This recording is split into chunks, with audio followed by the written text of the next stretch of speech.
Hello friends, Safa, you want to watch super hit movie The Mummy Returns in English? Then you must like this video. If you are visiting our channel for the first time, don't forget to subscribe to our channel. Friends, in today's video, the movie we're going to talk about is called The Mummy Returns. We will talk about what this movie is and where you can watch it, all the interesting facts about this movie in today's video. I'm going to tell you. I also going to give you all the information on which OTT platform or on which satellite channel you will get to watch this movie also. We will talk in detail about the technical department, music department, pre-production, filming, post-production, budget, box office collection of this film. We will also talk about the story of this film. And I will also give you a small review of the story of this film. Apart from this, we will discuss about the facts of this film's storyline, star cast actors' performance in the film, and which character has played which role. That's why I request you friends to watch this video till the end, so let's start the video. The Mummy Returns is a 2001 American fantasy action-adventure film written and directed by Sommers. It is the sequel to the 1999 film The Mummy and the second film in the Mummy film series starring Brendan Fraser as Rick O'Connell. Fraser, Rachel Weisz, John Hannah, Arnold Vosloo, Oded Fehr, and Patricia Velasquez reprised their roles from the previous film, starring alongside Freddie Both, Alan Armstrong, Adewale Akinnuoye-Agbaje, and Dwayne Johnson in his film acting debut. Most of the crew from the first film also return, though composer Jerry Goldsmith was replaced by Alan Silvestri. The film was released on May 4, 2001 by Universal Pictures. Like its predecessor, The Mummy Returns was a commercial success, grossing $435 million worldwide, becoming the seventh highest-grossing film of 2001 and the highest-grossing film of the film series. The film received mixed reviews from critics. It was followed by a 2002 prequel film, The Scorpion King, a spin-off that is set 5,000 years prior and whose eponymous character, played by Johnson, was introduced in this film. A sequel starring Fraser and Hannah, The Mummy, Tomb of the Dragon Emperor, was released in 2008. Plot: in 3067 BC, a warrior known as the Scorpion King leads an army to conquer the world. However, they are eventually defeated, and he is exiled to the desert of Sher. Dying, the king vows to give Anubis his soul in return for the power to defeat his enemies. Anubis accepts, conjuring an oasis and golden pyramid, and giving the king an army of jackal-like warriors to conquer Egypt. However, once his task is finished, Anubis claims his soul, and the army is returned to the underworld. In 1933 AD, 9 years after the defeat of Imhotep, Rick O'Connell and his wife, Evelyn, explore ancient ruins with their son, Alex, finding the bracelet of Anubis. In London, Alex plays with the bracelet, which locks onto his wrist, showing him visions that lead to Sher. Evelyn is kidnapped by a cult who resurrect Imhotep with the Book of the Dead, wishing to use his power to defeat the king. This would give them command of Anubis's army. The cult, led by museum curator Baltus Hafez, includes enforcer Lochna and Mila Nice, the physical reincarnation of Imhotep's love Ankhsu-Namun. Rick and Alex set out to rescue Evelyn with the help of her brother Jonathan, who had gotten his hands on a golden scepter, and the Medjay Ardeth Bey, who has returned to help them. Rick frees Evelyn before she is sacrificed, and they fight against Imhotep. Meanwhile, Alex is kidnapped and forced to lead the cult with the bracelet. The O'Connells pursue them with Rick's associate Izzy. En route, Alex secretly leaves clues for his parents, who follow in Izzy's dirigible. Imhotep uses the book to restore Ankhsu-Namun's soul into Mila's body. By doing so, he unwittingly allows Evelyn to unlock the memories of her previous life as Princess Nefertiri, the bracelet's keeper. At the edge of the oasis, Imhotep realizes that they are being pursued and uses his powers to attack the dirigible. The dirigible eventually crashes into the oasis's jungle, and Izzy chooses to stay behind to repair it. The O'Connells, Ardeth, Alex, and the cult are eventually attacked by pygmy mummies. Rick retrieves Alex while Ardeth kills Lochna. They escape from the pygmies, who kill all of the cult members except for Hafez, Imhotep, and Ankhsu-Namun. Rick and Alex race to the pyramid before the sunlight reaches it, saving Alex's life and allowing the bracelet to release his hand. Ankhsu-Namun, Imhotep, and Hafez then arrive and kill Evelyn before entering the pyramid. Inside the pyramid, Imhotep loses his powers and is forced to face the king as a mortal. Hafez uses the bracelet to conjure Anubis's army, which appears in the desert outside of the oasis. Rick finds Imhotep summoning the king and attacks him. The king, now an enormous scorpion monster, interrupts the fight. Imhotep tricks him into attacking Rick. Outside, Ardeth and the Medjai battle Anubis's resurrected army. While Rick and the king fight, Hafez is caught in the melee and dies. Meanwhile, Jonathan and Alex steal the book from Anxunamun and use it to resurrect Evelyn. Rick discovers hieroglyphs explaining that Jonathan's scepter is the mystic spear of Osiris, the only weapon capable of killing the king. Meanwhile, Evie fights with Anxunamun. Aided by Jonathan, Rick gets the spear and uses it to slay the king, sending him and the army of Anubis back into the underworld. As the oasis begins to implode and the pyramid crumbles, Rick and Imhotep cling to the ledge of a pit that leads to the underworld. Rick implores Evelyn to escape, but she risks her life to pull him to safety. Seeing this, Imhotep pleads for Anxunamun to do the same, but she abandons him. Heartbroken, Imhotep lets go and plummets into the underworld. While fleeing, Anxunamun inadvertently falls into a pit of scorpions and dies. Izzy then arrives with the repaired dirigible and rescues the O'Connells just before the oasis and the pyramid are destroyed, though not before Jonathan swipes a diamond. They depart into the sunset, with Ardeth saluting them before riding off.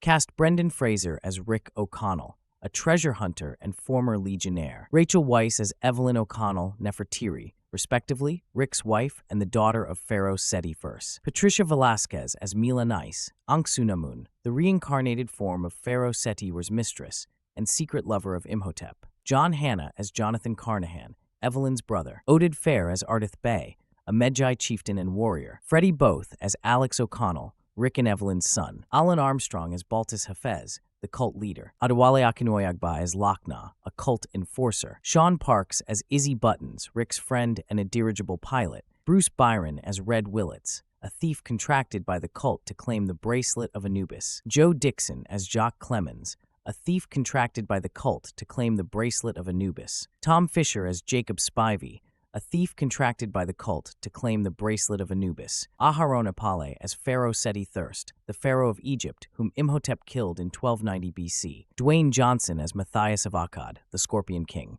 an ancient warrior who sold his soul to Anubis. Arnold Vosloo as Imhotep, high priest of Osiris and lover of Anxunamun. Production, development. Following the success of The Mummy, 1999, Universal Pictures quickly moved forward with plans for a sequel. Writer-director Stephen Sommers was approached by Universal after the film's opening weekend, and within a day, he began developing ideas for The Mummy Returns. Sommers had already been contemplating a sequel during the production of the original film, aiming to expand the story with a larger scale, enhanced special effects, and fresh adventures for the familiar characters. He wanted to create a new adventure without repeating the same formula, aiming to outdo his previous work. Sommers chose to set The Mummy Returns in 1933, 9 years after the events of the first film. This allowed the characters to evolve, with Rick and Evelyn now married and living comfortably in London. They have a son, Alex, who embodies the best traits of both parents. The story intertwines multiple timelines, exploring the ancient past of the Scorpion King, Imhotep, and the O'Connells' present-day life. Sommers also sought to delve deeper into the fascination with ancient Egypt that was central to the original film. Casting. Sommers was eager to reunite the original cast, including Brendan Fraser, Rachel Weisz, and John Hanna, for the sequel. The returning actors were enthusiastic about the script, which combined elements of horror, visual effects, comedy, and romance. Weisz and Patricia Velasquez trained extensively in ancient Japanese martial arts to portray more physically demanding roles. Freddie Both accepted the role of the O'Connell's son Alex after he turned down the part for Harry Potter. New to the cast was Dwayne "The Rock" Johnson, who played the Scorpion King. Although Johnson was new to acting, Sommers felt his natural charisma was well suited for the role of a fearsome warrior who made a pact with the god Anubis. Johnson embraced the physical demands of the role, which involved extensive makeup and hours of preparation. Filming. Principal photography began in the deserts of Morocco, with additional second-unit work filmed in Jordan, including locations like the gorges at Petra. In Morocco, Filming took place in Erfoud, which had also been used for The Mummy and Ouarzazate. The production then moved to Shepperton Studios in England, where sets for ancient pyramids and temples were constructed. Filming also took place in various locations around London, including the British Museum and Tower Bridge. Despite challenges posed by the weather, the crew adapted quickly. Visual effects. The visual effects team, led by John Burton at Industrial Light and Magic, ILM, aimed to surpass the effects of the first film. Advances in computer-generated imagery, CGI, allowed for more intricate and realistic creatures, such as Imhotep. The filmmakers focused on creating a seamless integration between the live-action sequences and CGI, utilizing detailed camera tracking and motion capture technology. Burton highlighted the challenge of animating creatures with organic realism and developing characters like Imhotep, whose interactions with other characters were more detailed than in the original film. Arnold Vosloo, who reprised his role as Imhotep, faced the challenge of acting alongside these digital elements, often reacting to creatures and environments that were only added in post-production. Despite advancements in CGI, the Scorpion King's appearance was widely criticized for its awkward facial features and uncanny valley effect. The visual effects team faced challenges due to limited reference material of Dwayne Johnson, as his WWE commitments prevented detailed facial scans. As a result, the digital representation of Johnson lacked accuracy, standing out as one of the film's most criticized visual effects, despite improvements in other characters like Imhotep. Music. The Mummy Returns, original motion picture soundtrack, was released on May 1, 2001 by Decca Records. The score was composed and conducted by Alan Silvestri, who did not reuse any of Goldsmith's themes from the first film. It was performed by the Sinfonia of London and orchestrated by William Ross. The soundtrack contains Silvestri's, as well as a version of the song Forever May Not Be Long Enough by the rock band Live, which slightly differs from the song's album version. A 2-CD expansion was released by Intrada Records in 2018. Reception. Box office. The Mummy Returns earned $23.4 million on its first day of release, then made $26.8 million the day after. This made it the highest Friday and Saturday grosses, surpassing both Toy Story 2 and The Lost World: Jurassic Park, respectively. Later that year, those records were simultaneously given to Planet of the Apes and Harry Potter and the Sorcerer's Stone. During its opening weekend, the film made $68.1 million, making it the second highest opening weekend of all time, only behind The Lost World: Jurassic Park.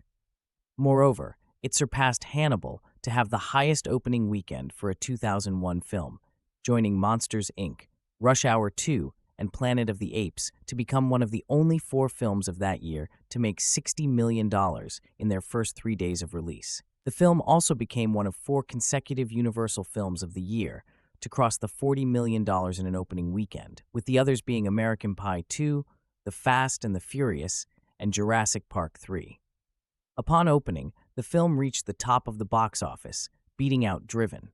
For its second weekend, it collected a total of $33.7 million, outgrossing A Knight's Tale in the process. The Mummy Returns would remain in the #1 spot at the box office for a total of 2 weeks until Shrek took it. The film grossed $202 million in the United States and Canada box offices and $233 million internationally, grossing over $435 million worldwide, making it the 7th highest grossing film of 2001. Critical response. The Mummy Returns received mixed reviews from critics. On Rotten Tomatoes holds a 46% rating based on 141 reviews, with an average rating of 5.310. The site's consensus states, "In The Mummy Returns, the special effects are impressive, but the characters seem secondary to the computer-generated imagery." On Metacritic, it has an average rating of 48 out of 100 based on 31 reviews, indicating mixed or average reviews. Audiences polled by CinemaScore gave the film an average grade of A- on an A+ to F scale. Roger Ebert, who awarded the first film 3 stars, gave the second film only 2, saying that the mistake of The Mummy Returns is to abandon the characters and to use the plot only as a clothesline for special effects and action sequences. James Berardinelli of ReelViews gave the film 2.5 stars out of 4, calling it hollow, lightweight entertainment. Not unpleasant, but far from the Sommers' definitive action-adventure flick. Kenneth Turan of the Los Angeles Times gave the film a positive review, praising its constant plot turns, cheeky sensibility, and omnipresent action sequences. Todd McCarthy of Variety praised the non-stop action of the final hour, saying that it bursts with visual goodies. Renee Rodriguez of the Miami Herald said, 12-year-olds weaned on Nintendo may not mind, but anyone who remembers the tactile thrill of an alarmingly real boulder rolling down on Indiana Jones in Raiders of the Lost Ark will be left cold. Joe Morgenstern of the Wall Street Journal gave the film a negative review, saying that it has all of the clank but none of the swank of the previous version. Charles Taylor of Salon.com was also not impressed, calling The Mummy Returns everything the first Mummy was fun for not being. Home media. The Mummy Returns debuted on VHS and DVD on October 2, 2001. It became the fastest-selling DVD ever in the United States, selling 2 million copies after its first week of release, while also surpassing Gladiator. The film would briefly hold this record for 2 weeks until it was taken by Star Wars Episode I: The Phantom Menace when it sold 2.2 million copies during its first week. There are 2 separate versions of this DVD release, either in widescreen or full-screen formats. The film was subsequently released on the high-definition Blu-ray format in July 2008, 42, and on UHD Blu-ray in 2017. Video games. 2 video games based on the movie were released. The first was released on the Game Boy Color, developed by GameBrains, and was released within the film's theatrical release. The other is for the PlayStation 2, developed by Blitz Games, and was released in October 2001 to coincide with the film's home media release. Both titles were published by Universal Interactive. Subsequent works. Spin-off. Main article, The Scorpion King. A spin-off prequel film centering on Dwayne Johnson's character, the Scorpion King, was released on April 19, 2002. It focuses on the king's origins as he rises to power before the events of The Mummy Returns prologue. The film received mixed reviews, but was only a moderate commercial success. It spawned the Scorpion King film series, with direct-to-video sequels and with different actors playing the title role. Sequel. Main article, The Mummy, Tomb of the Dragon Emperor. A sequel to The Mummy Returns was released on August 1, 2008. Brendan Fraser and John Hannah both reprised their roles, while Rachel Weisz was replaced by Maria Bello as Evelyn, and Luke Ford played the now-adult Alex O'Connell.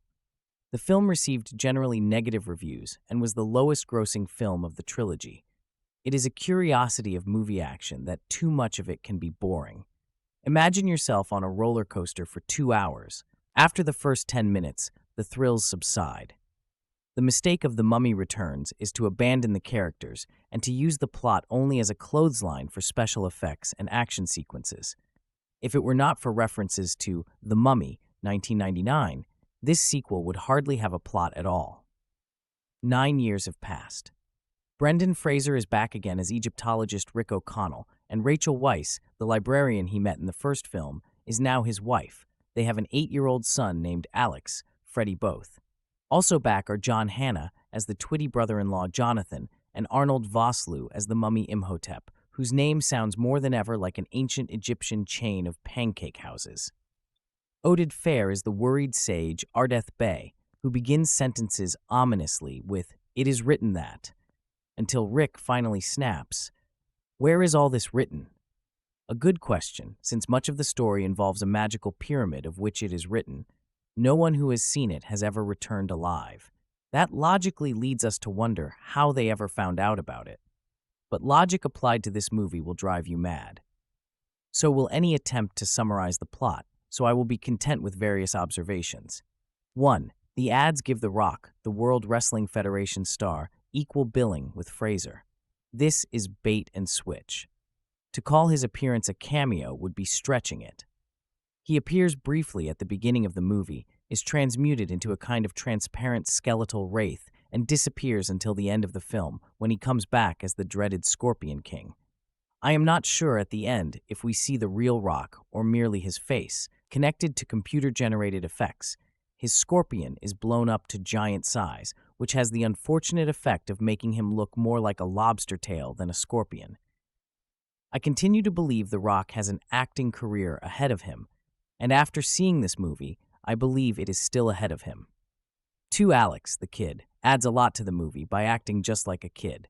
I particularly enjoyed it when he was kidnapped by a fearsome adversary of his parents, chained and taken on a long journey during which he drove his captor crazy by incessantly asking, "Are we there yet?" 3. The dialogue. "You have started a chain reaction that could bring about the next apocalypse" is fascinating. Apparently, we missed the first apocalypse, which does not speak well for it. 4. I have written before of the ability of movie characters to outrun fireballs. In The Mummy Returns, there is a more amazing feat. If the rising sun touches little Alex while he is wearing the magical bracelet, he will die, it is written. But Rick, carrying Alex in his arms, is able to outrace the sunrise. We see the line of sunlight moving on the ground right behind them. It is written by Eratosthenes that the Earth is about 25,000 miles around, and since there are 24 hours in a day, Rick was running approximately 1,041 miles an hour. 5. One of the big action sequences involves a battle between two vast armies, which stretch as far as computer-generated effects can see. One army is human. The other army is made of countless creatures named Anubis that look like giant savage dogs that stand upright and run on their hind legs. It is not done well, but one is surprised to find it done at all. These armies clash in bloody swordplay. Each dog creature, as it is killed, reverts to the desert sand from whence it sprang. Finally, all the creatures are destroyed, and we see the victors standing around feeling victorious and wishing that high fives had been invented. And we notice that not one single member of the victorious army is dead or even wounded. Pathetic that thousands of years of ancient curses and spells could engender such an incompetent army of dog-sand creatures. 6. Several readers have argued with the rule in Ebert's Little Movie Glossary that teaches us no good movie has ever featured a hot air balloon. To be sure, there are exceptions, but The Mummy Returns is not one of them. Its hot air balloon looks like the ship that sailed to the land of Wynken, Blynken, and Nod. 7. At one point, the action returns to London, and we see Tower Bridge, the Dome of St. Paul's, and Big Ben clustered closely together in one shot. This is no doubt to make it easy for the geographically challenged. Perhaps adding a few snapshots from Madonna's wedding would not have been too much. 7 years after defeating the mummy Imhotep, Arnold Vosloo, Rick, Brendan Fraser, and Evelyn O'Connell, Rachel Weisz, are dragged back into the action when forces working to resurrect Imhotep kidnap their 6-year-old son and take him to Egypt. Hot in pursuit, Rick and Evelyn race to prevent Imhotep and his servants from reviving the dreaded Scorpion King, Dwayne Johnson, and seizing control of the army of Anubis. The Mummy Returns is a lot of things. Ostensibly, it is a 2001 sequel to the surprise 1999 hit The Mummy. It is also a textbook example of how to cripple a nascent movie franchise, a showcase of overambitious and woefully mishandled visual effects, an egregious abuse of popular Egyptian mythology, and more than anything else, a stern lesson for Hollywood that rushing a film to meet a predetermined release date will never end well. Many of the ingredients that made the 1999 film a delight are retained. Brendan Fraser still plays his entertaining matinee idol role with warmth and humor. Oded Fair still infuses the Medjay swordsman Ardeth Bay with gravitas and dignity and a neat underlying lightness. Arnold Vosloo still gives the villainous Imhotep a strong, muscular edge. The orchestral score, Alan Silvestri replaces Jerry Goldsmith, continues to emphasize a classically old-fashioned atmosphere of stirring adventure. Beyond this, the film really is all over the place. The plot manages to be both overly complicated and weirdly arbitrary. It begins by introducing a new villain, the Scorpion King, in ancient Egypt. He tries to invade and fails miserably, and at the point of death while exiled to the desert, he makes a bargain with Anubis to gain supernatural powers and control over a magical army of ferocious dog people. A quick note to the writers, the evil god they were looked for was Set, not Anubis, and even then, he was a god of chaos rather than evil. Once the Scorpion King succeeds in his invasion, his soul is taken by Anubis, and the dog army dissolves to sand. That's the problem with deals with gods, I suppose. There's always the pesky fine print. It should be noted that The Mummy Returns was Dwayne Johnson's first significant dramatic role, following guest appearances on the TV shows The Net and Star Trek Voyager, and his lack of experience at this early career stage is painfully clear. Cut to 1933, and the O'Connells are now married with a son named Alex, Freddie Both. Both was 9 when he shot The Mummy Returns, but his character can only be 6 given the timeline between first film and sequel. In the actor's defense, he's a far less risible than the typical kid sidekick in these sorts of films. That said, the character is still a painful irritant on the rest of the film. A more cleanly structured sequel might have allocated his story role. He gets irreparably attached to a bracelet that leads to the Scorpion King's lair, to his mother Evelyn, which would have both removed the annoying child stereotype and given Rachel Weisz more material with which to work. The O'Connells find the bracelet, Alex gets it attached to his wrist, Imhotep is raised by the reincarnation of his long-dead lover Anck-Su-Namun, Patricia Velasquez. Rick is revealed as a prophesied warrior of Egyptian legend. Evelyn is revealed as the reincarnation of the Princess Nefertiri. Everyone races to the fabled oasis of Sher. And Rick and Imhotep battle one another in a pyramid to defeat the revived Scorpion King and either control or dispel the army of Anubis. It is a narrative mess and shows a remarkably rushed and inattentive scripting process. If the script feels rushed, it has nothing on the film's visual effects. The Mummy Returns is an enormously ambitious film, with a CGI list of requirements that includes undead warriors, forests sprouting from deserts, zombie pygmies, thousands of dog warriors, and a climactic half-man, half-scorpion monster. There is not a single visual effect in the film that does not look substandard and rushed. The Scorpion King, in particular, is an embarrassment to the whole film. Industrial Light and Magic famously begged Universal Pictures to delay the film's release by 6 months so that they could do a proper job, but a fixed release date was considered more important than a decent film. It all but kills the film. One could possibly overcome the weak writing and flabby narrative if there were some dramatic and visually engaging action sequences and chases, but it all collapses to pieces. It is an enormous shame. The 1999 Mummy presented a wonderfully entertaining blend of adventure, comedy, and horror, and could easily have been the foundation of a sustained and commercially successful franchise. Instead, The Mummy got killed stone dead with its second installment. It was another 7 years before Universal returned with a modified cast and a new director to make The Mummy: Tomb of the Dragon Emperor. After that, the studio cut its losses and aimed for a complete reboot. Is The Mummy Returns the worst sequel imaginable? Of course not, but if you asked if it was one of the most disappointing, that leads to a different answer. As much as I love the 1999 Mummy movie, I love it for how old-fashioned it feels. Sure, it's modern in its effects, but it still feels like a good old-fashioned action-adventure movie, sort of like the Indiana Jones pictures. This movie, made just 2 years later, feels like how The Mummy would have been made if it were made today. It's over the top, it has way too much CGI, and it's a bit of a mess. This movie's probably most notable for being the film debut of Dwayne "The Rock" Johnson, now probably the biggest movie star in the world. He doesn't add a whole lot to his role as the Scorpion King, and most of the time you actually see him, he's just in flashback. He does appear at the end of the movie as a giant scorpion, and it's some embarrassing CGI. So they didn't know what The Rock was cooking in terms of acting. He's not given much to do, and that's pretty disappointing given that he's one of the most charismatic actors around. This movie has a lot of action, and most of it feels like it doesn't have any consequences. There's a big chase scene going through London, and the action isn't shot very well. There's a lot of slow motion that I feel as if was probably influenced by The Matrix, which was released too late to have influenced the 1999 movie. This movie also adds some kind of destiny thing with Rachel Weisz's character, where I guess she's the reincarnation of Nefertiti or something. It's silly, and the result is that she's inexplicably good at fighting. One of the biggest weak points of this movie is that the mummy, Imhotep, Arnold Vosloo returning, feels largely inconsequential to the plot.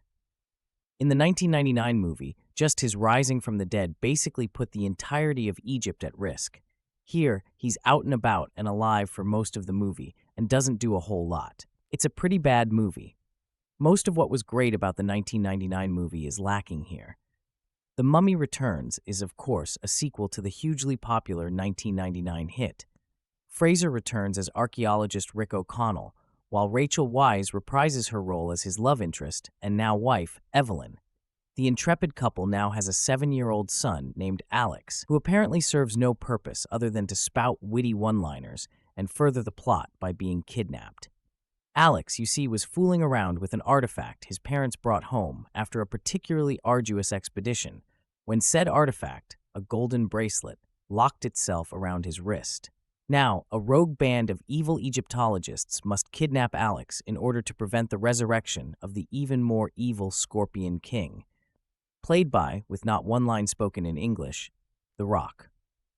If the Scorpion King were to return from his hellish slumber, returning mummy Imhotep and his reincarnated bride Anksunamun would quickly find themselves at the whim of this powerful half-man, half-insect.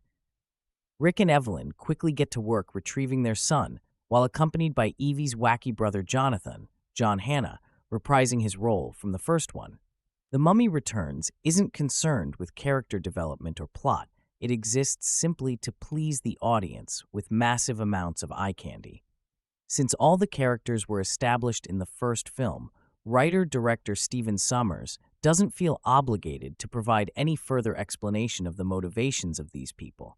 His thinking seems to be something along the lines of, "Heck, everyone knows these guys. Let's just blow some stuff up real good." Sommers apparently spent most of his time watching movies after the release of the first Mummy movie.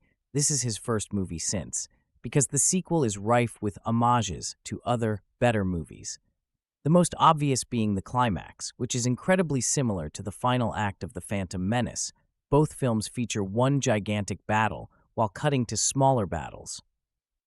The miniature mummy skeletons that pop up midway through the film echo the raptors from Jurassic Park, and even attack unsuspecting victims in tall grass, as seen in The Lost World. Finally, Sommers rips himself off by having Imhotep attack O'Connell and crew via a gigantic tidal wave, except instead of the crew flying around in an airplane, this time they're in a dirigible. Wow, no similarities there. The actors are all good, though it's near impossible to gauge their performances since they spend much of their screen time running or screaming. As O'Connell, Fraser plays him as though he were Indiana Jones' protege, except without the fear of snakes. The movie actually acknowledges this at one point, with O'Connell handling a deadly snake with ease. Arnold Vosloo, as Imhotep, brings a surprising amount of depth and characterization to a character that could have been a one-dimensional villain. Indeed, there's a nice moment towards the end where we actually feel some sympathy for the guy. Hannah is wasted in a role that requires no more from him than sheer buffoonery and comic relief, while The Rock is actually underused, and his dramatic entrance as the Scorpion King is hindered by shoddy special effects. Add to that a Deus Ex Machina resolution that's certain to have most audience members rolling their eyes, and you've got a sequel aimed at the lowest common denominator. Since the release of The Mummy in 1999, I've come to really like and appreciate the characters introduced in that film. Although the creepiness and violence facts are quite high in that movie, I find the characters irresistibly likable and the adventure aspect to be quite fun. So, hearing about the idea for a sequel in the summer of '99 became a guilty pleasure, as I have anticipated a fun and action-packed sequel.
Violence is extremely high with wars, people dying left and right, a brief reunion with those wretched scarabs, a brief reoccurrence of that blasted curse that regenerates the mummy, and various other moments.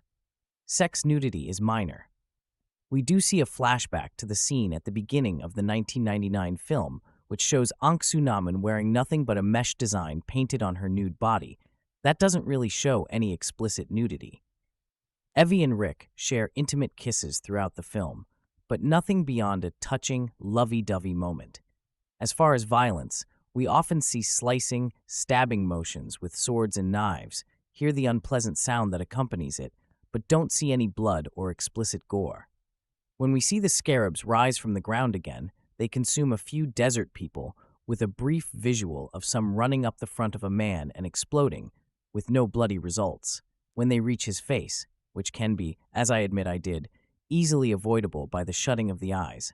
It seems like the gory, really gross moments are a lot fewer here, but when they are, they're briefly taken a step further. In the 1999 movie, Imhotep needs to kill some men to regenerate back to being human. He would suck them dry, basically, and leave almost skeletal remains. In The Mummy Returns, we see a man's face dematerialize and transfer as a mist to the mummy's face, which basically just shows what the mummy does to regenerate. That's not a condoning, but an observations. We also see, from a slight distance, the Scorpion King, at the end, tear apart a man, although again, I admit I deterred my eyes. Apart from those, there are many instances of people being shot, stabbed, sliced, etc. that aren't graphic, but just plain violent. Once again, I must alert of the brief appearance of scorpions and tarantulas in the film. When Evie and Rick open a tomb in the beginning of the film, we see a sea of them on the floor, first from a distance, and unclear of what they are, and then close up. We then see them again later, and near the end of the film, we see a sea of scorpions in the pyramid, and again, at the very end, as a person is consumed by them, non-graphically. Also, in the beginning, the Scorpion King picks up and bites into a scorpion with gooey results. The story is all right. It's a decent vehicle to bring the characters back with non-stop action and to be able to revisit these characters and see what they are doing after 9 years. My main complaint with the story and delivery, besides the fast pace and the reincarnation issues, would be the Scorpion King's presentation at the end. Spoiler warning: The Rock, who played the Scorpion King, isn't used at all for the final presentation. He is merely presented as a fully computer-animated half-human, half-scorpion creature, and worse yet, it looks horribly fake. It's amazing that in 2001, they couldn't do better than that. End of spoiler. On the positive end, the jokes and laughs are seemingly constant, especially if you expect that lighthearted approach to the genre. This sequel is a lot more geared to, probably die-hard, fans of the original, and is less likely to be warmly accepted by those who didn't like the first movie. If you hated the first movie, you'll despise this one. If you want a serious, scary movie, don't waste your time here. But to those who want to see it, be advised that it is violent and it is not for young kids in the least bit. Overall, I liked the movie because it was fun, adventurous, funny, and the characters were great. However, I'm not too thrilled with the excessive violence, and I can't just recommend this film with a clear conscience. Rather, I will be honest to say I liked it for the reasons I did and want to warn those interested of what is in store for the viewer. With everything taken into consideration, I can't grant this film more than 3 stars. I advise caution before seeing this film. Read all the content details carefully. I've often talked about The Mummy on this site because it was the movie that made me start loving movies. If I could guess, The Mummy has been mentioned in about 2 or 3 different articles. But as much as I talk about this entertaining film, I never talk about The Mummy Returns. This film takes place around 10 years after the first film, once again taking us on an action-packed adventure as another Egyptian dig causes the awakening of 2 mummies. Now, when I first saw The Mummy Returns, I was about 11 years old, and I loved it. However, this is one of those movies that you love when you're young, but lacks the rewatch factor when you get older.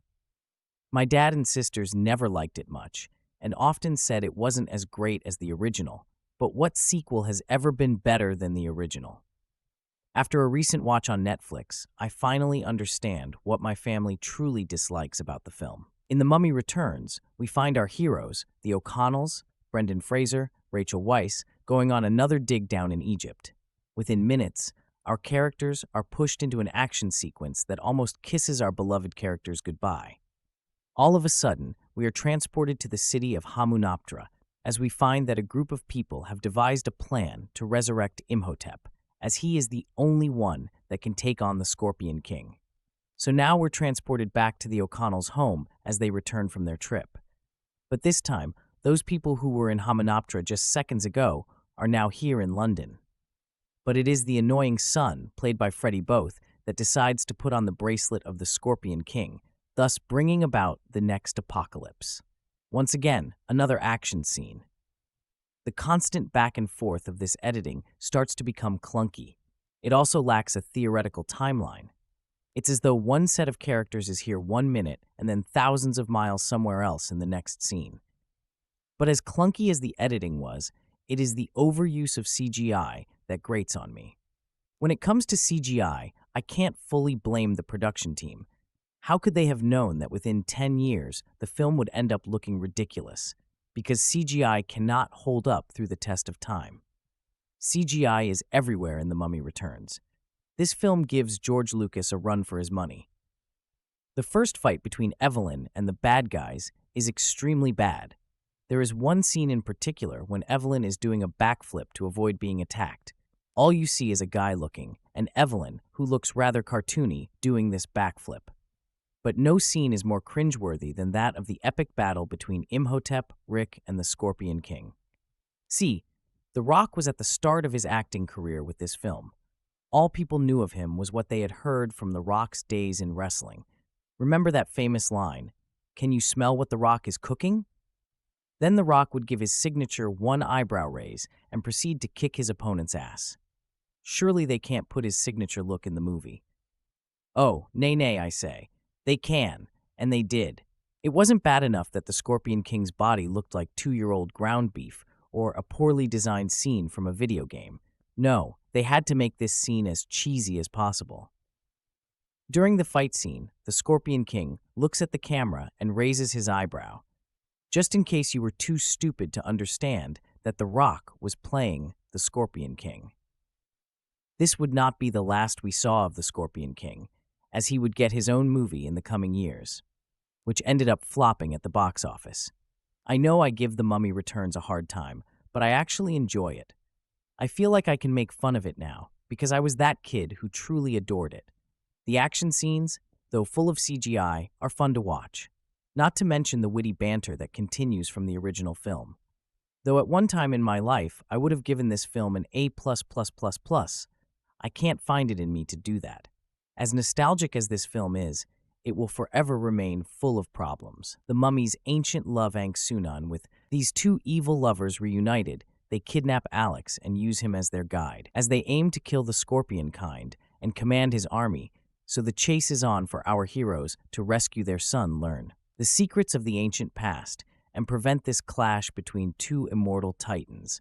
All the cast members from the previous film are back, some with improvements, while others have fallen by the wayside. Rachel Weisz still gives a strong leading performance in the role of I. On the flip side, Brendan Fraser is looking tired and is far less charming in the role of Rick O'Connell than he was in the previous film. The comedic side character Jonathan is starting to get grating and even more pointless than before the Magi Warrior. Arith Bey is back from the first film, and he's just as awesome as ever, and really shines in some cool action scenes. The son Alex is your typical child character, nothing bad but nothing special. Either one thing that I have mixed feels about is how the characters are given deeper backstories. Rick, for example, has become some sort of prophesized hero that can slay the Scorpion King. Evie is revealed to be the reincarnation of an Egyptian princess named Nefertiri, who was the daughter of the very same pharaoh that was murdered by Mudup during the flashback of the first movie. On the one hand, it takes the suspension of disbelief that all these people came together like this. Yet, at the same time, all this added backstory does make the characters and their relation with the villains a lot more interesting on that. Note the film boasts Quiet, the entertaining collection of different villains, both old and new. Arnold Voso reprises his signature role as the Mummy, him Hupp, and his performance is just as good as before. The only downside is that he spends a lot of time in his human form, and we don't get to see a cool evolutionary progression of his decayed body like we did in the previous movie. The evil sorceries, Mila, is another excellent villain, and played very well by Patricia Velasquez, who again is reprising her role from the first film. She steals the show with every scene she's in, and her character is even more heartless than the Mummy himself, which makes her a lot more fun to hate. There's also a really cool evil henchman named Lochnaw, who's one of those menacing supporting villains that stands out with his own unique cool factor. The only villain I didn't care for is this one museum curator who leads a clan of bad guys with red hoods. This guy just felt like unnecessary added, as we already had the Mummy, the scorpion kind, the evil sorceries, and the nasty henchmen. Seriously, what did we need this guy for next? Let's cover all the other positive aspects of the film before I address the negatives. Looking back, I had honestly forgotten how much fun the action sequences are in this film. How busy they are, and how they come in a nice variety too. There's more gunplay, hand-to-hand combat, and lots of really cool sword fights. There's a scene in which our heroes are attacked by the skeleton warriors from the first film, which leads into a deeply thrilling chase on a double-decker bus. Also, there's not just one, but two catfights between our female leads, which both feature great fighting choreography, and two good-looking women fighting each other while dressed in skimpy, tight, body-hugging outfits.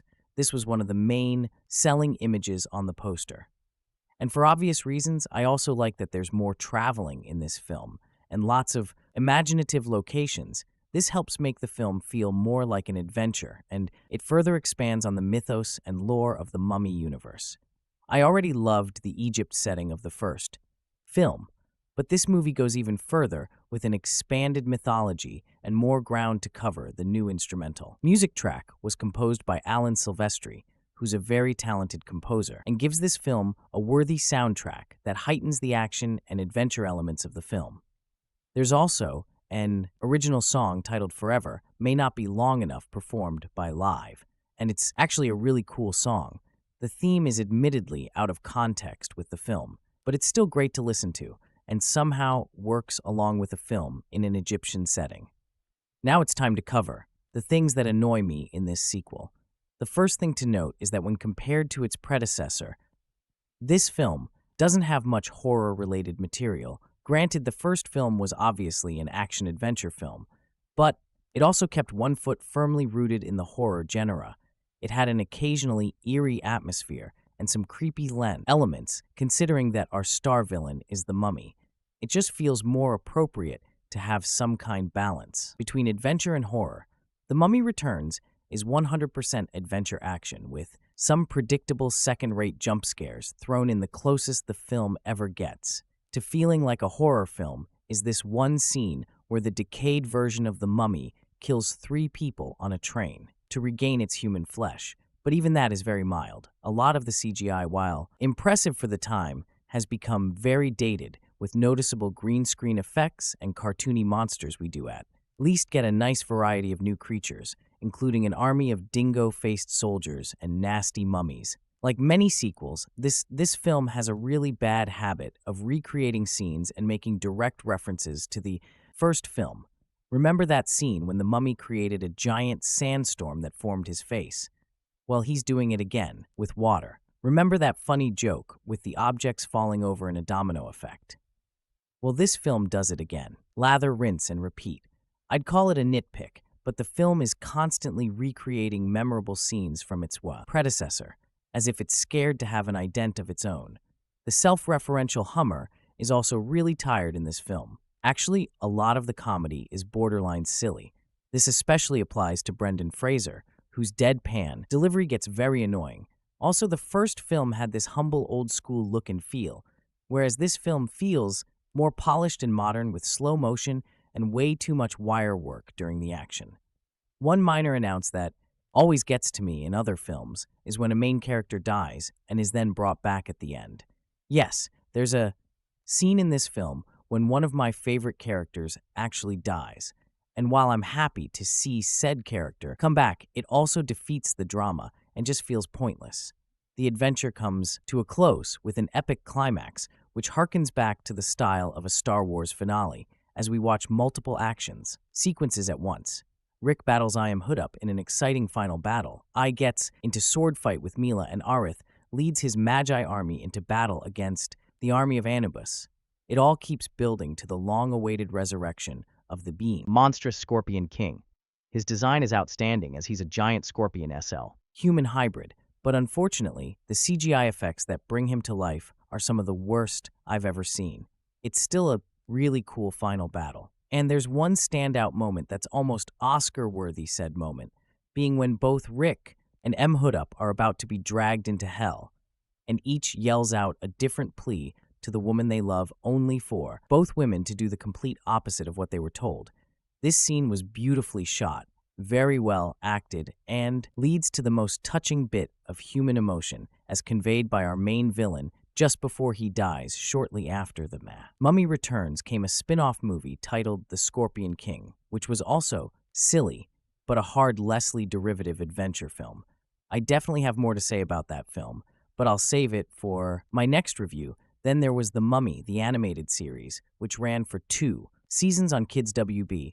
This series continued the adventures of the O'Connell family and featured a whole gallery of new villains and mystical creatures for them to encounter. I remember watching it and liking it, okay? But it really wasn't that memorable either. Then in 2008 came the third film titled The Mummy Tomb of the Dragon Emperor, and this one was really bad in an effort to further expand on the Mummy universe. This film flew way too close to the sun and became an unorganized, boring mess. Its one saving grace was an awesome final battle climax, with armies of mummies battling hordes of zombies. It's pretty sweet. Unfortunately, the characters are worse than ever, and there isn't even an ounce of spooky material. Every single problem I had with The Mummy Returns is multiplied by 20, and leaving us fans with a hollow and empty shell of a sequel that doesn't even feel like it's from the same franchise. The Mummy Returns is often described as a lesser sequel, but when compared to everything else that came after it, really isn't that bad. In fact, I'd go so far as to say that The Mummy Returns works just fine as an entertaining and mostly complete sequel. It develops the characters, further explores the universe more, and features some of the franchise's best action sequences. While it's still dated and brought down by some noticeable problems, it's by no means terrible. If fun, Saturday afternoon fodder is all you want, then this sequel delivers the goods and is a mostly entertaining experience. Other information about this film: The Mummy Returns in a very big way, considerably more elaborate and spectacular in its special effects than was the film that brought Universal's musty corpse back to life. 2 years ago, this follow-up still lacks the wit and elan that would have made this burgeoning series more than a popcorn picture franchise. But the widescreen here virtually bursts with visual goodies, and writer-director Sommers scarcely allows the actors or the audience a moment to take a breath during the non-stop action of the final hour. The original unearthed more than 414 million worldwide, and there is no reason this one shouldn't follow suit. With all the key personnel intact from the initial installment, the new film similarly operates most successfully on a 12-year-old comic book appeal level. Once again, the dialogue is hokey. Every crisis is too easily dealt with, and the whole enterprise lacks the flair and sophistication that made Raiders of the Lost Ark just as appealing to adults as it was to kids, perhaps unequipped to eradicate these problems. Sommers has fixed on the alternative solution of minimizing them, essentially by filling the screen with so many dazzling sights and distracting incidents that one's grown-up self is eventually persuaded to step aside to allow the little kid inside if it's not too mummified to have a good time. Sommers and company must have felt liberated by the success of the first venture, for the visions of mythical antiquity they bring to often ridiculous but undeniably eye-catching life are vastly grander this time around. The hidden door secret passage magic bracelet to open this box. If you know what's good for you, trappings are straight out of B movies, but the sheer spectacle of swarms of scorpions rising from the sand mummy warriors marauding through the streets of London. A homemade dirigible puttering through deep ravines on its way to a gleaming golden pyramid in a hidden jungle, and an army as big as the desert of ancient warrior hounds descending over the dunes, all accomplished with extraordinary visual credibility, puts the film toward the high end of visual effects-driven experiences. The plot, of course, is just a pretext to get the mummy and his minions alive and jumping again. It's 1933, 8 years after the action of the last picture. In the interim, Yank adventurer Rick O'Connell, Brendan Fraser, and Egyptologist Evelyn Rachel Weisz have married and produced a kid, Alex Freddie, both whose to the manner born in that, on his first foray into a shadowy Egyptian tomb, he emerges with a golden bracelet that everybody wants. Once again, Rick and Evelyn must contend with the resurrected 3-year-old mummy Arnold Voso, who emerges from his slumber in crusty condition, only to once again assume superhuman strength. Reunited with his long-ago love, Anku Naman, reincarnated as Mila Patricia Velasquez Mudup, is determined to at last rule the world through control of the enormous army of the Scorpion King World Wrestling Federation. Star the Rock, a fearsome warrior who has been waiting in limbo for 5,000 years to claim the total victory for which he sold his soul to Anubis, if the Scorpion King is allowed. To reawaken Hudup will have quite a fight on his hands after this backstory is laid out by way of a furious but conspicuously bloodless battle in Ancient Thieves. Rick, Evelyn, and Alex are pursued to their London mansion by Otep's earthly cronies, an exotic band led by Mila and Lochnaid Eno Agaje, turban sword twirler, single-mindedly devoted to detaching Alex from the coveted gold bracelet.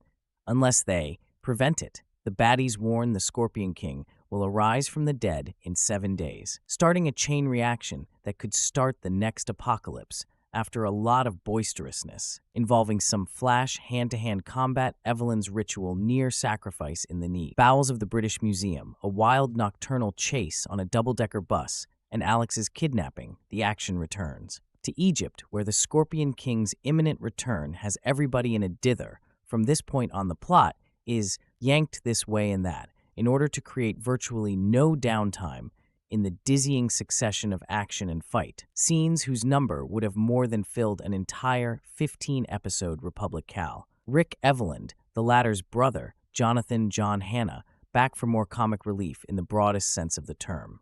And the mysterious Aerith Bay, Odidfa also returning wise in the ways of the desert and its lore.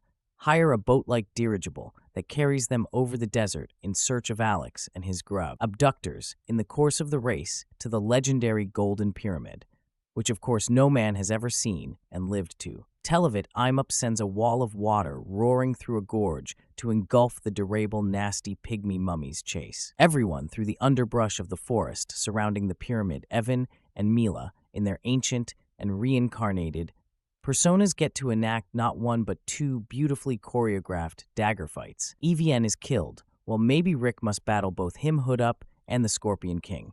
And best of all, from a spectacle. POV, Aerith Bay's dramatically black-garbed soldiers face off in the desert against the terrifying Khan army of Anubis. Fans of The Rock probably will get more laughs than thrills out of the wrestler's feature film debut, in which his head and torso have been grafted onto a giant scorpion's body.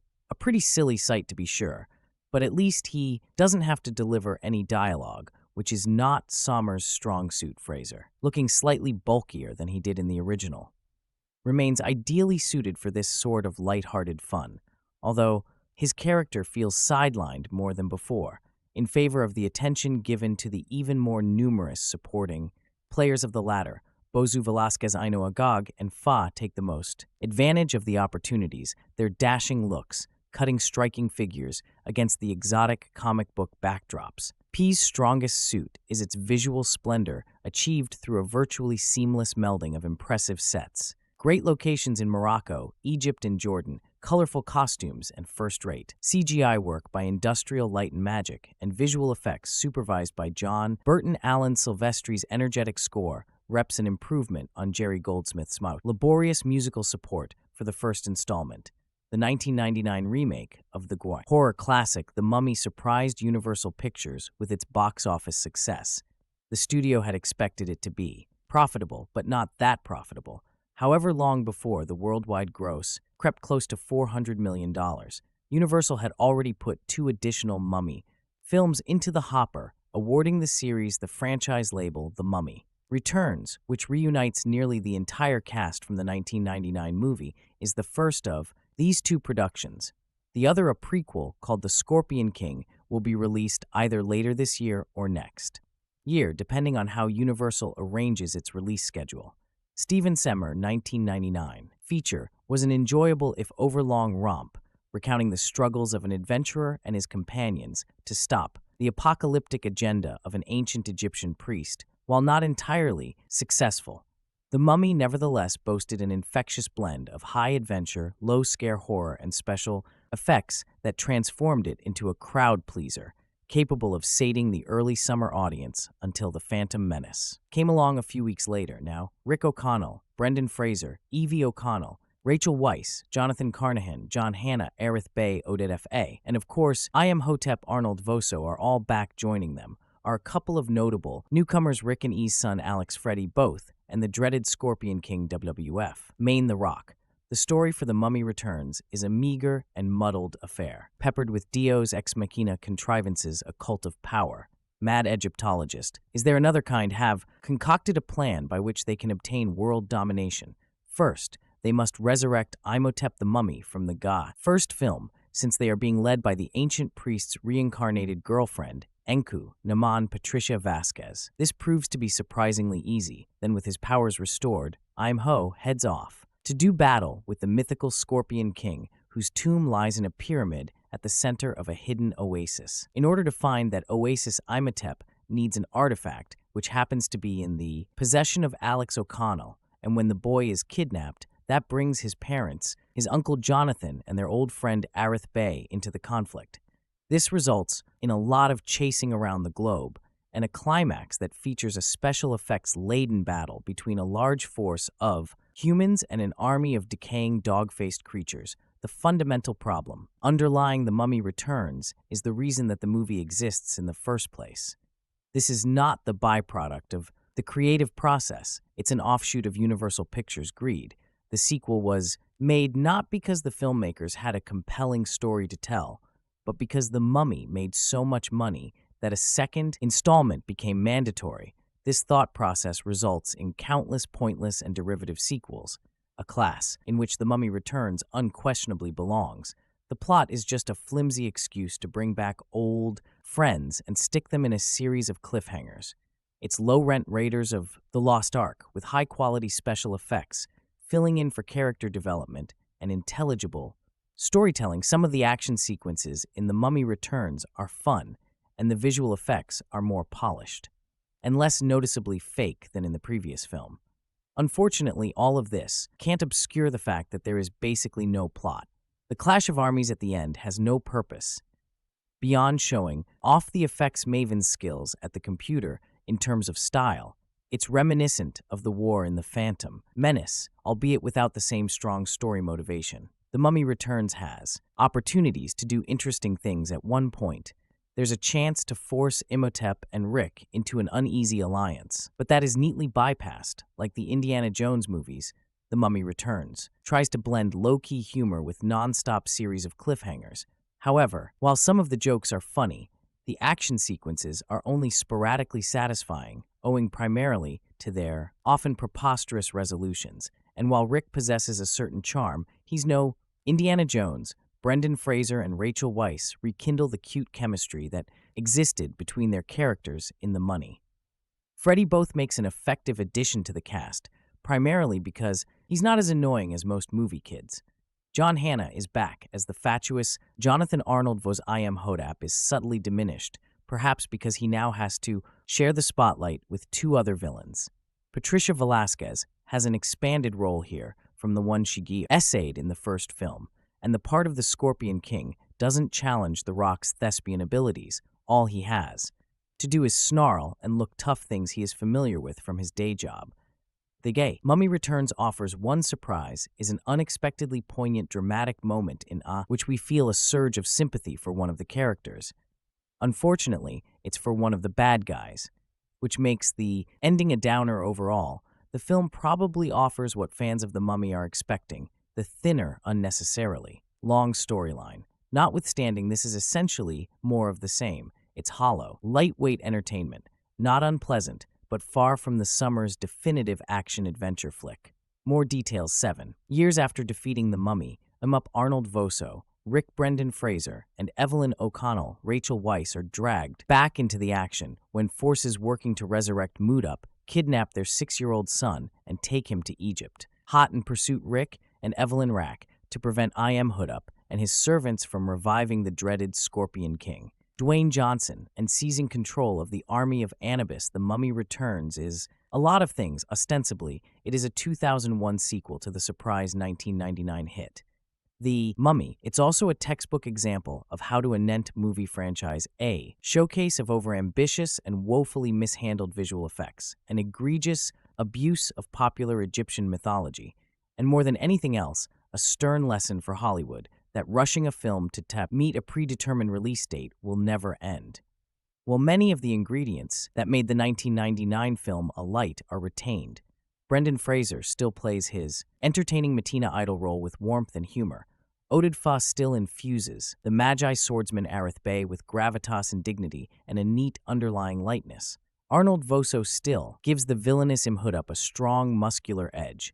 The orchestral score, Alan Silvestri replaces Jerry Goldsmith, continues to emphasize a classically old-fashioned atmosphere of stirring adventure. Beyond this, the film really is all over the place. The plot manages to be both overly complicated and weirdly arbitrary. It begins by introducing a new villain, the Scorpion King in ancient Egypt. He tries to invade and fails miserably, and at the point of death, while exiled to the desert, he makes a bargain with Anubis to gain supernatural powers and control over a magical army of ferocious dog people. A quick note to the writers: the evil god they were looked for was set not Anubis, and even then he was a god of chaos rather than evil.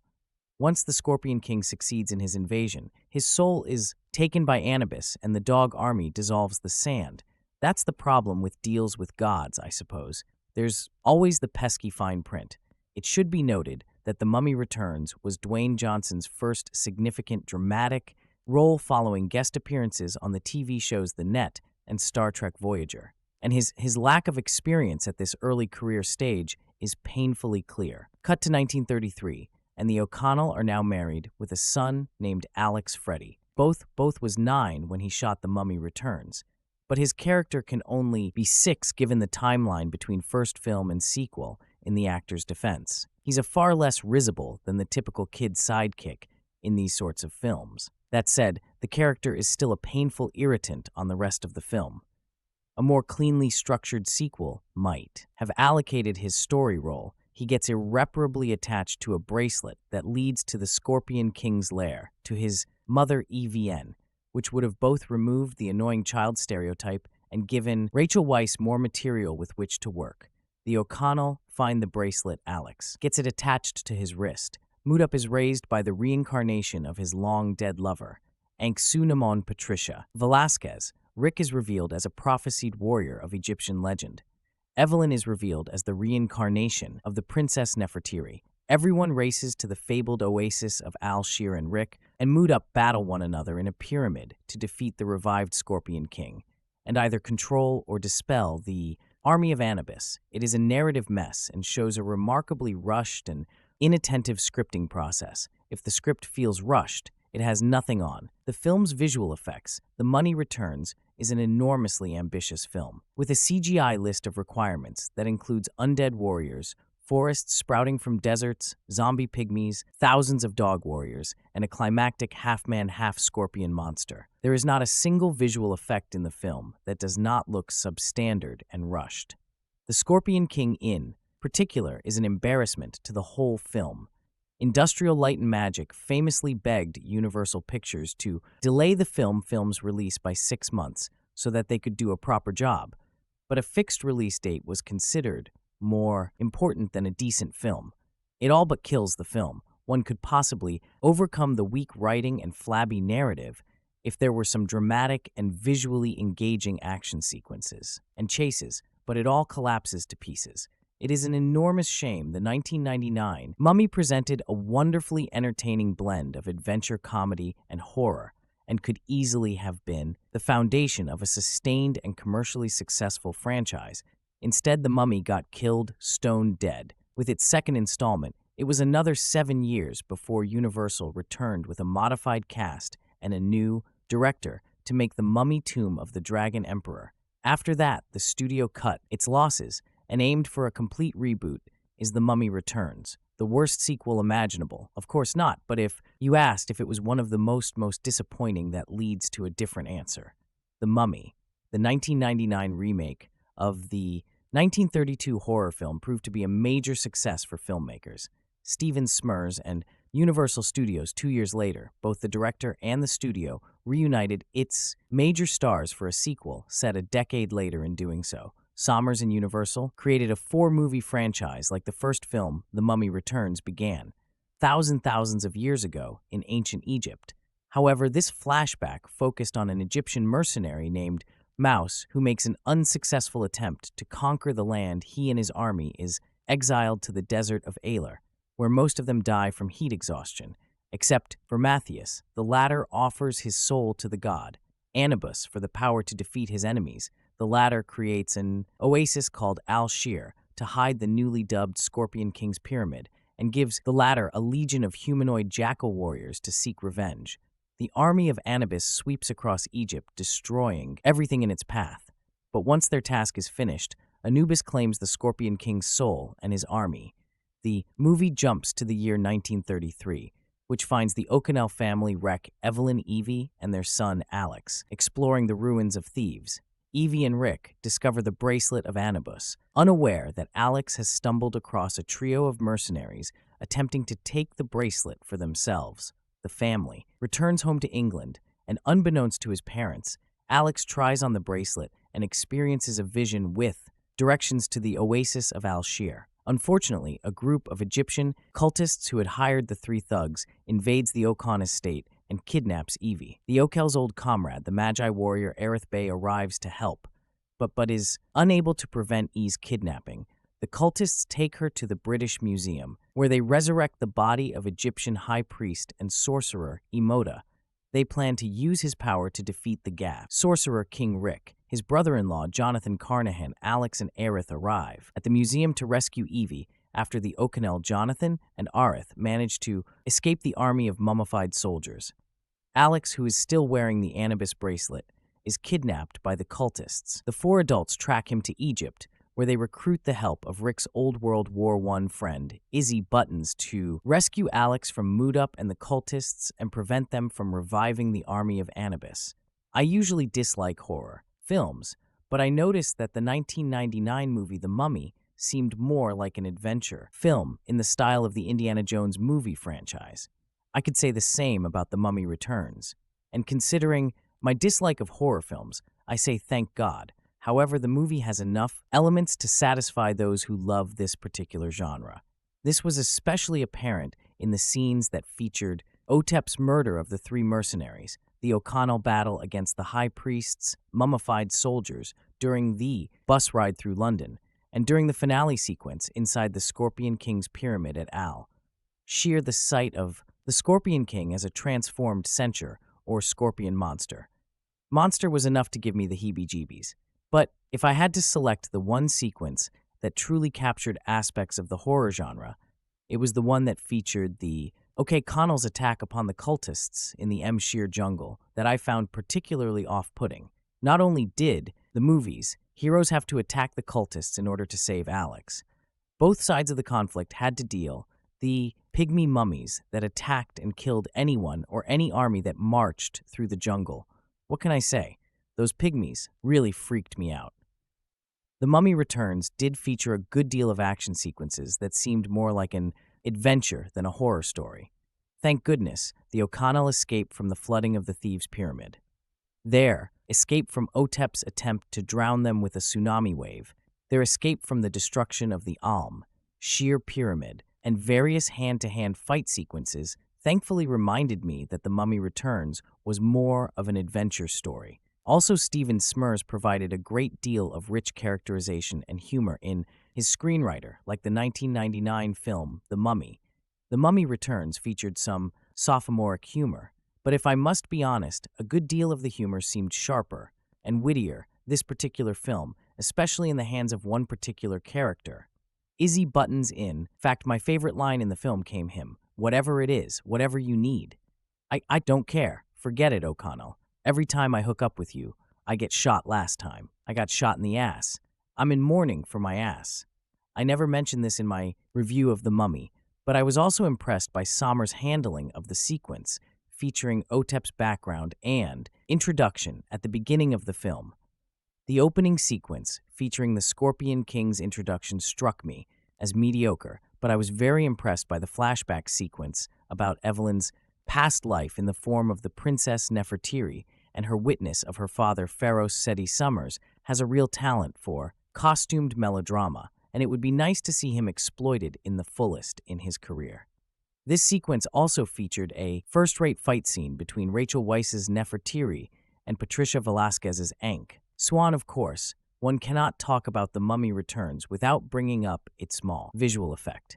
First of all, kudos to cinematographer Adrian Biddle for continuing the beautiful photography for which he was responsible in the first film.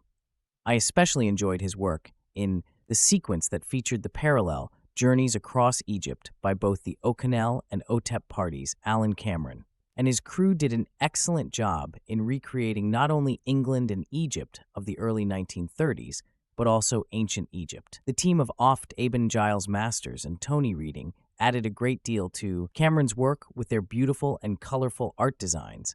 I have always enjoyed Alan Silvestri's music in past movies, but I must admit that I really appreciated his use of Middle Eastern or North African style in the movie score. I do admire the special effects created by the movie's visual effects team. I was especially impressed by their work in the Al Sheer jungle sequence. However, there were times I found it a bit over the top. I noticed that Sommers hired his costume designer from the last film, John Bloomfield, to design the costumes for this film, and I wish to God he had hired someone else. I had no problem with Bloomfield's costumes for the ancient Egypt sequences. His costume designs for the 1933 scenes, namely the costumes for the female characters, were another matter. Honestly, they sucked. I was far from impressed by Bloomfield's recreation of 1920s fashion for Evelyn's character in the 1999 movie. Of early 1930s, fashions for the female characters were just as bad as shown in the images below. I can only shake my head in disbelief. The above were Bloomfield's idea of 1932 to 33 women's fashion. Really, they looked more like a modern-day take on the fashions of that particular era. The fact that both Weisz and Velasquez are sporting modern hairstyles does not help. At least I cannot complain about the acting. An episode of Star Trek Voyager featured the first project in which Dwayne Johnson portrayed a character other than himself. He had nothing to do but engage in a fight scene. The Mummy Returns featured his second role, in which he portrayed another character again. He had no lines, at least Sommers managed to effectively direct him into expressing his character via body language. The other cast members, on the other hand, had speaking lines. The movie featured solid performances from the likes of Bruce Byron, Joe Dixon, and Tom Fraser as the three thugs hired by the cultists to assist them. Alan Armstrong gave a surprisingly effective performance as Mr. Hayes, the leader of the Egyptian cultists. Unlike most Western actors, Armstrong managed to portray a non-Western villain without resorting to theatrical acting. My favorite performance came from Sean Parks, who was both hysterically witty as O.K. Connell's old friend Izzy. Buttons. I usually have mixed feelings about child actors, but I must admit that I enjoyed Freddie both's engaging performance as well. Rick and Evelyn's boisterous son, Alex the Mummy Returns, was the first movie or television production I had noticed at Whale Aquino Agaj, and his performance as Mr. Ha's chief enforcer LNA was magnificent. In fact, I could say the same about his screen presence. Patricia Velasquez may not have been the world's greatest actress, and there were times I found her verbal performance as Femme Fatal Melanais in ancient Egyptian Quranic Sunaman a bit limited. She more than made up this flaw with a strong ability for silent acting and a very impressive screen presence again. She proved to have a great screen chemistry with Arnold Vasso, who who returned as the Egyptian high priest Otep. What can I say about Basso's performance? The man is Otep, both in presence and performance. He did a marvelous job in conveying both the frightening aspects of his character and the latter's passionate love for Ankh Swan. Happily, Oded Fair reprised his role as Magi warrior Ardith Bey, and not only was he great as always, for the first time I became aware of Fa's talent for comedic acting. John Hannah was as funny as ever, as Evelyn's end-do-well old brother, Jonathan Carahan. I found him especially funny in his scenes with both and Parks. Rachel Weisz reprised her role as Evie Carnahan O'Connell, and I was surprised by the level of development in her character. Weisz did an excellent job in conveying the mature development of EE and maintaining the character's familiar quirks. At the same, Weisz was also excellent as the Princess Nefertiri, who was not only fervently protective of her father, but also suspicious of Ankh. Sunan, the character of Rick O'Connell, also struck me as surprisingly different in this movie. Like EVN, marriage and parenthood had developed him into a more mature personality, and like EVN, he also maintained some of his personality quirks, and Brendan Fraser did an excellent job in conveying both the familiar and different aspects of Rick's character. The Mummy Returns effectively continued the exciting adventure and horror of the 1999 film, thanks to Sommers' writing and direction, and I enjoyed it very much, along with the entertaining performances of the cast led by Brendan Fraser and Rachel Weisz. But as much as I continue to enjoy it, there is a part of me that wished Sommers had not been so over the top with some of his direction and the special effects featured in the movie. It seemed as if he was trying to outdo his work in the first film, and sometimes that is not a good thing. This film, directed by Stephen Sers, written by Stephen Sommers, produced by Sean Daniel, James Jacks, starring Brendan Fraser, Rachel Weisz, John Hannah, Arnold Voso, Oded Farr, Patricia Velasquez, Dwayne Johnson, cinematography, Adrian Bid, edited by Bob Dukeli, Matt Samoto, music by Alan Silvestri. Production companies, Universal Pictures, Alphaville Films, distributed by Universal Pictures, release date May 4th, 2001. Running time 129 minutes. Country, United States. Languages, English, Arabic. Budget $98 million. So guys, this is the review of the Mummy Returns movie and some information about it. How do you like our today's video? Please let us know by commenting, and if you like this video, please like.